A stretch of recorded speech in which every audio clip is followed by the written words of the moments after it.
So this is game number 2 now of this best of 7. Spawning down in the bottom left-hand position, representing Startail, it is none other than Life. And his opponent, up to the top right, the Red Zerg, representing Team Liquid. It is Team Liquid Snute. Now, a couple of people have mentioned that that was a replay, that first game. Yes, all of the games tonight, as I mentioned when the stream went live, are replays. And the reason for that is because these two were both able to play when they were in the same continent.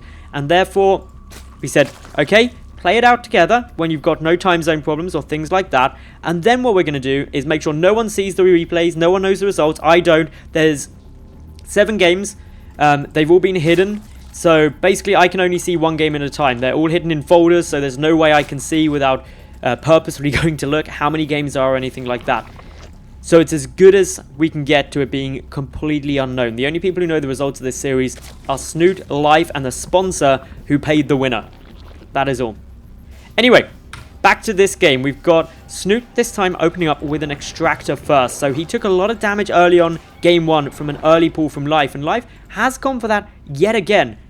Snute is further behind on the spawning pool timing, but his gas timing is just about the same. So Snute has got a slightly better economy now by 2 drones. He needs to be able to utilize that well. Remember, this is Nimbus, a much larger map, and that means that neither player knows where the other is going to be spawning. All 4 spawn positions are possible. No scouting coming out yet. The first giveaway to where they're going to be is immediately when these two overlords bump heads. If they bump heads, and they should do because they both checked to see if there's any creep, both seen that there's not, and will now come across. This will let them know that, okay, their opponent is cross-map. The first little giveaway. Life again pulling up a couple of these Zerglings, looking to get very aggressive. Starting to move on forward. He's got only 6 lings this time, but speed is coming down. This is something that Life did not have in game number 1. It's going to be interesting to see how it works. Snute, on the other hand, though, completely different opening. He's gone for that extractor into the pool to get a very early Zergling speed. No hatch first. He's in a much stronger position to be able to defend this. His Overlord as well, cutting across. We'll see these Zerglings that attempted to basically avoid any Overlord detection get spotted. That's a really nice spot by Snute, and that's going to give him ample time to produce some defensive Zerglings. Speed is pretty much equal between them. Only about a second advantage for Life, which is insignificant in terms of how this is going to go. The defender's advantage will be more than enough to stop that for Snute. Snute also knows that there's some lings there, but does he know the commitment that Life's going for? He's getting out a lot of speedlings here, and in the hands of Life, Zerglings are ridiculously effective. Snute, though, he's going for a Baneling Nest, and, well, that's a good way to deal with, obviously, a lot of speedlings. If he gets the good connections, he's going to win this fight easy peasy. He's up by 7 workers already and has been for a long time. This is a massive commitment from Life, who's pretty much going all in at this stage. Can he do enough damage? The Baneling Nest not yet done. Snute trying to get out some lings of his own, but he's only got 6 at the moment. Some more going to be popping on in. The Queen in a nice defensive position where it can't easily get surrounded. First few engagements coming down. There's 2 Queens for Snute, both positioned beautifully. First few Banelings now morphing on through. Life's going to be very aware that any damage he's going to be able to do has to be before those Banelings come on down. The drones taking a little bit of fire. 2, 3 have been killed so far, but the majority of the Speedlings will die. 1 Queen gets taken down. The 2nd Queen incredibly low, but is now flanked by Banelings. A 3rd Queen pops on out. Means even though the 2nd Queen dies, injects are still possible for Snute. He manages to minimize the damage. Only takes 3 workers worth of losses. Able to dish out a decent amount of damage. But it's the Queens going down there with a big mineral loss. Although Snute, he can afford that. He's had the better economy for most of this game. Gets some good Baneling hits there. Pretty much stops any further aggression. Loses 1 more drone there. But 4 drones and a couple of Queens may seem like a lot of resources down. But remember, Life had to cut a heck of a lot of drone production to be able to afford that. And as a result, Snute is actually sitting quite economically comfortable. He's got a slight advantage in the tech because of the fact that he's got the Baneling Nest already down, up against the only speed from Life. Life is going to be able to start up the hatchery fractionally sooner than that of his opponent. But again, we're talking 16, 17 seconds there. Nothing significant. Coming on down, we've got the Zerglings looking to try and get some counter damage, but Life wisely pulling those 2 Queens. completing the wall off thanks to this debris, preventing Snute from being able to get in or being able to see anything else at all. So that's some really nice work right there from the Team Liquid Zerg. Life, on the other hand, he's still just happily droning on up, pumping him out nice and pronto. Both players matched at around that 19-20 drone mark, a fractional lead for Snute compared to Life, but it's very minuscule. Of course, the Baneling Nest is still down, so that could potentially get some nice damage. Snute is going to come in through here, has got the advantage in terms of the Zerglings on the map, and there are a lot here with speed. Banelings are still a possibility, not something that Life has available to him, so he needs to make sure that these Queens are doing a good job of fending off any pressure by just blocking off that ramp. But they've done it quite well so far. Snute backing out. He's got obviously a nice position. He's still banking up a good amount of gas, whereas Life has pulled all of his drones out of gas to maximize his mineral income at the moment. And the result of that is that Snute is sitting quite comfortably up. He's also getting the +1 melee, the +1 ground armor upgrade. And the reason that is really important for him is because by having that +1 armor, Banelings from Life, if he gets any, would take 2 Banelings to kill off Snute's Zerglings. The Zergling and Zergling fight would obviously be doing a good little bit to help there as well. So this +1 armor is the big advantage that Snute is currently able to get for himself. An Evo Chamber coming down here for Life, and this may seem a bit strange. It's like, okay, why is he coming at the front? Key benefit is he's just attempting to make sure that he can block off this ramp a little bit better, make sure that he's not going to allow those Lings to come on through. Still checking, making sure what else is coming on through here, trying to keep a good eye on everything that these two are doing. We've got, of course, the third now coming down from Snute, and that in itself is going to be a lot of help for him, because generally, if a Zerg player is able to get their third up before their opponent, they're going to be in a very strong spot for that. But the problem as well with that is that the third's vulnerable. It could easily get taken out by a lot of Lings, but Life taking his own now, that's something that Snute's going to be very happy to see. Both players are teching up into the Rotoron, although Life is pretty substantially ahead right there. Going to be able to get it down. Lair timings are just in favor of Life as well, but not by too much.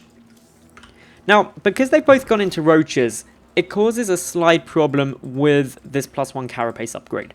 Now, in a Roach on Roach fight, the +1 armor doesn't make a significant amount of difference. The +1 attack's helpful, that's why you'll always see players going Roach on Roach, go for that. Once we do have Hydralisks down, if we get Hydralisks down, that is when the +1 Carapace can start making a difference.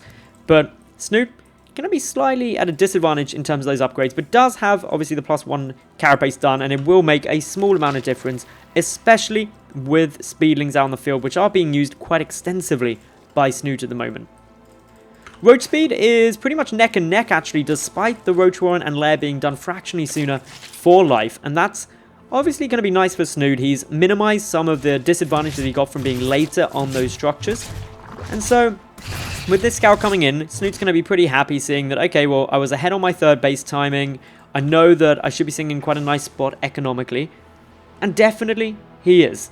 Sitting here, got the 64-60 immediately down.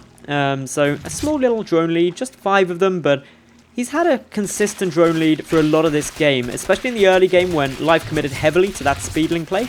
He got a massive drone lead, didn't really lose too many, and that was really beneficial for him. Snute is always pumping out a lot of Roaches too. He's going to be taking a big Roach lead, whereas Life cutting a few in order to get down the Infestation Pit. Now, this is a very different approach in terms of their strategy. We've also got Life going for the double upgrades, so he is going to be able to catch back up with those upgrades. He's also, of course, going to have potentially Infestors, may look to go Swarm Hosts, although I imagine Infestors will be more likely here. Roach Infestor, a very strong composition, quite popular in Korea as well. The Roaches for Snute out on the map now, a lot coming down defensively as well for Life. He sees, of course, this Roach move out thanks to the Overseer just outside Snute's third. Roaches now coming to look to attack. Roach count 29 to 15. Life should have time to get out these additional Roaches though in order to fend this off. Upgrade wise, it's going to be 1-1 up against 1-0. So a small upgrade lead for Snute. Engagement now, coming on through. The Roach count is pretty much neck and neck, but Defender's advantage is going to be there for Life. A slightly better concave for Snute at the moment. He's trying to take this fight as best he can. Overall, the resources lost, pretty similar, but as more Roaches trickle on through for life. Snute has no choice but to pull back. Cute little transfuse coming down there from the Startail player as well. Just making sure that he's maximizing the efficiency of these roaches. Trying to chase down Snute, get off a couple more kills. He's going to lose 2 roaches in exchange for that though. So pretty level pegging actually overall from the resources lost. And this means that this game not in any kind of dramatic fashion going to be ending soon. We've also got, of course, Infestors coming out. Now, Infestors are an incredibly powerful unit in roach-on-roach fights. For a start, they've got fungal growth, which does damage, but more importantly, it roots. And the reason that can be big is if you manage to get, say, a fungal on a clump of roaches like that, it's going to allow you to get a better attack arc, that better concave, maximizing your roach's damage while minimizing your opponent's roach's damage, basically by clumping some of them out of range to actually be able to attack. That can be a lot more substantial than you initially may think, and really can swing the tide of a battle in roach on roach alone. The downside to those infestors though, is if their fungals don't do much, they don't do much. It's that simple. They've got to get the good fungal growths down. They're a very vulnerable unit, a very expensive unit. But Snute, he doesn't really have roaches and anything. He has roaches and some more roaches for good measure. No hydras, which is something you'll often come through. Snute is reliant on just having overwhelming numbers at this stage, and he's up at 195 supply to 190. He doesn't have the upgrade advantage at the moment, but he will be able to take that back momentarily in about another 40 seconds once those 2 upgrades finish up. He'll have a 1 upgrade lead as well. Snute chilling here now with a 4th base. Life's is also on its way, but a little way behind. Life continuing up with additional tech, going for those Hydralisks, but is it going to be enough? Snute already moving forward. He's got a handful of Lings, which will become Banelings. And that means that he will get a lot of burst damage through. But remember, the Infestors are there. If they got some good fungals on the Banelings, that just takes them out. The first few fungal growths are going to go down. The Infestors should wait for enough energy to hit those Banelings once they morph in to minimize their damage. Is it going to hit? No, it doesn't. The Banelings able to get big connections up against those roaches. And while they may be pretty tanky, that was a lot of Banelings dealing an awful lot of damage exceptionally quickly. The Infestors trying to move on forward. They get a couple more fungals down, but they're now dying. Their energy depleted. One was picked off nice and quickly. Another Infestor did reinforce. Snute, though, losing the majority of these roaches, despite having the small upgrade lead and using a lot of Banelings there. Has he overextended? Both players are level at 66 drones aside. This is just a ridiculously close series and a close game at the moment. The difference between these two is mainly the resources lost at this stage. 10,500 compared to 8,100 of life. Snute losing a bit more. There's also, obviously, the tech difference. Snute only just now about to complete up his Hydra Den. Hydralisks and Infestors are already making their way to the field for life, so he's got a superior army composition for the late game, and Snute hasn't really kept up in that regard. He had an awful lot of damage done, planning on getting a lot of damage done with those roaches, and since he wasn't able to achieve it, he's kind of scrambling to catch up. Life is maxed out. He's going to be looking to apply some pressure. He's only got the 3 Infestors, and currently none of them have a fungal growth, but once those fungals start coming on up, that's going to make a big boost to the damage. The Hydralisks are there as well, on both sides. It's all going to come down to positioning. Who can get the better attack arc here? Probably more importantly, will Life be able to get the good fungals? Because if the fungals hit the money, that's where Snute is going to really see his supply plummet. That's the one thing that is massively missing at the moment for the Liquid Zerg. But Infestors aren't the be-all and end-all. If the spread's good from Snute's units, so the fungal growths don't get a good number of units clumped, then actually Infestors aren't that supply efficient. The position of the fight is also going to be paramount. These two are both going to be looking to get the better concave at the moment. They're both level of the 66 drones, a very calculated number. They're allowing them to get a solid income. Both players building up a decent bank. Fungal goes down. This will trap a couple of units of Snute, and that's actually a really good pickoff. But Snute flanking round from the left. He may have lost the trade on the right, but he's trying to get in a better position here. Second fungal, not really catching anything. Just 2 roaches, which isn't quite enough to make it worthwhile. Snute still posturing, trying to get in a good spot. Gets hit by a big fungal. That's going to force the engagement here for Snute. He's got a slight numbers advantage in terms of the Hydralisks. That's really allowing him to dish out more damage. Both sides are at the 2-2 upgrades. The Infestors out of energy. They're not going to be contributing anymore to this particular fight, but still, they are alive. Numbers are really on Life's side at the moment. Snute loses the majority of his army, but it wasn't that devastatingly cost inefficient. He did take out a large chunk of Life's army, but Life is able to rapidly resupply. Already back up to that 200 of 200 as these final reinforcements pop on in. What is Snute going to be able to do here? What can he achieve, and how is he going to be looking to achieve it? He's adding in a lot more Hydralisks. Overall, his Hydralisk count is still going to be down on that of Life's. He's looking to try and grab a 5th base, hoping that if he gets that down, it buys him a bit more time in this game. We're already 22 minutes through, and Life is now pushing forward. This is going to be a very tough hold for Snute. He's down a bit in the army supply. This 4th base, potentially going to fall, because a lot of these units aren't even out on the field yet for Snute. He wants to try and save it. He's taking this fight, but numbers are overwhelmingly in Life's favor. There's a couple of great fungal growths, as well as a few Hydralisks flanking in from the left there. Able to get more of us around. The attack arc is better for Life. Snute's supply is plummeting. Meanwhile, Startail Life reinforcing with more roaches, keeping that supply up, dropping down a couple of beach balls for the party, and there's the GG. And we have it there, that Life is able to take game number 2 of this best of 7.